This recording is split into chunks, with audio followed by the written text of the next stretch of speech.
Hello everyone. Today we're going to discuss why freight brokers are being unethical.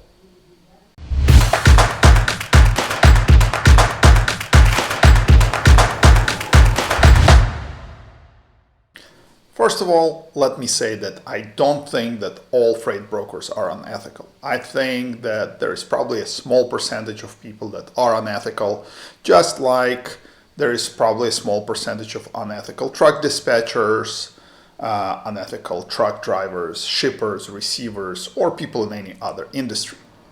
However, lately it just may seem as freight brokers are being more arrogant and more difficult to deal with. And there is a simple explanation for that. If you have watched my previous video about why truck dispatching becoming more difficult, we have discussed that the freight market is quite difficult right now, and that the volume of cargo is much lower than the volume of available trucks.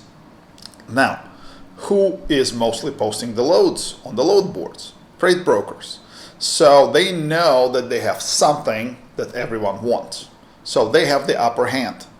So there is no need for them to pamper your client and try to negotiate a good rate for your client when this broker knows that within the first 30 seconds of posting the load, they got 10 phone calls and there are more people on the line ready to take this load at whatever price they throw at them.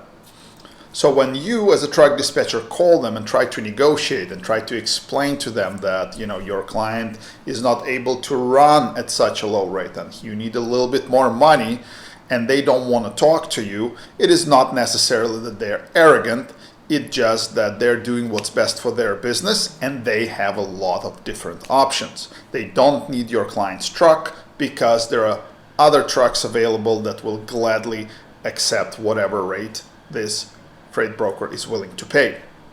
Now, some of you may say this is unfair, this is not nice, but look, if we go back a year, the situation was reversed. Okay, it was very hard to find trucks, the rates were very high, and truck drivers weren't complaining, dispatchers weren't complaining. If you asked freight brokers, they were complaining because it was very difficult for them to find a truck and they have to negotiate with dispatchers and truck drivers in the opposite direction. So, it's just the market. It's not personal, it's business. Today freight brokers have the upper hand and that is why it may seem like they're not acting ethically. Tomorrow, trucking companies will have an upper hand and will seem to freight brokers that they are not acting fairly. But it's just life, it's market, this is how it works, and the cycles in the trucking business, the ups and downs are very, very regular, and we will see many of those ahead of us. So just do what you do best, try to find the best possible load for your client, try to secure it for your client as quickly as possible before somebody else gets it, and try to survive this difficult market. And with all that being said, we are going to wrap up this video and I will see you next time.